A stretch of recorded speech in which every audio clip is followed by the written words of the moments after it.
We're about 259 acres. We have 126 homes and 28 lots yet to be developed to build out. I think it's important to note that the investment in homes is about $80 to $90 million. When we started the fire mitigation program, we had essentially zero budget, but a combination of assessments and grants. We spent over $250,000 in the last 13 years as part of the overall forest management program. The biggest thing was to create a CWPP. Again, we said, what's a CWPP? We really didn't understand what CWPP was.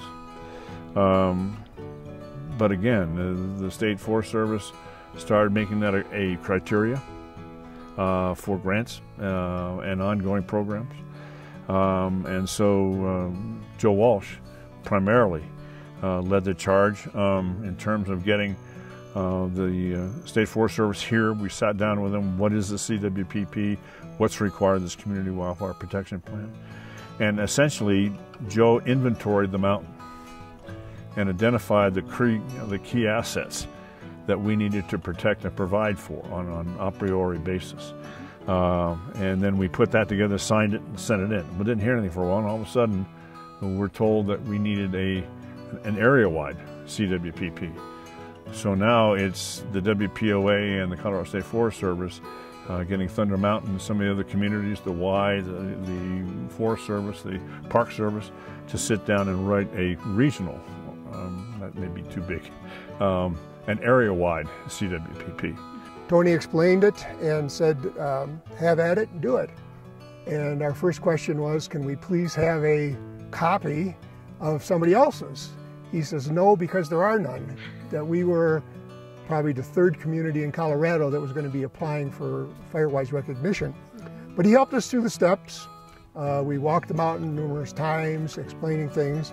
We sent him a couple proposals and we fine-tuned it. And once we had the CWPP together, he said, submit this to Firewise.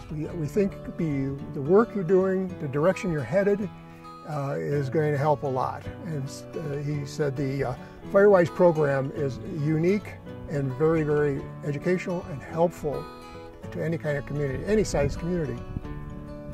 We submitted the application, and in 2004 we were recognized as the third community in Colorado to have Firewise recognition.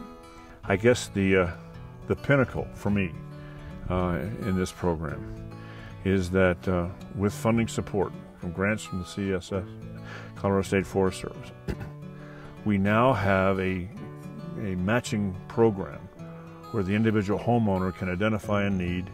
He gets a bid from the contractor. He puts up half the money, and the state grant puts up the other half of the money. That has to be, I think, the pinnacle of what we were or have been trying to work for. It's not the amount of acreage we clear or the slash that we get rid of. It's the mindset of people in this community taking responsibility for themselves. And so every year, we've been recognized and recognized, and this is year 13 for us in the Firewise program.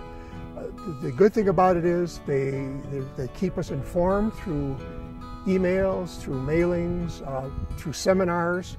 Education based on good science information, hammered over time, demonstrated in practical ways, but also winning their confidence to say that, yes, this is not something that I would like to do, it's something I need to do to protect the experiences of Windcliff as well as my financial investment in Windcliff.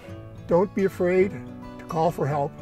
I think that Colorado is very, very fortunate to have the Forest Service personnel that they do. The forest personnel here in Colorado are not people who just talk the talk but don't walk the walk. They're there to help. They not only will help with educational information, but they're there to help with monetary information. They're there to help you with your CWPP, and they'll even go as far as walking your mountain and doing a survey as to what has to be done long term. And I think you're missing a very valuable step in the process if you don't contact your Forest Service first.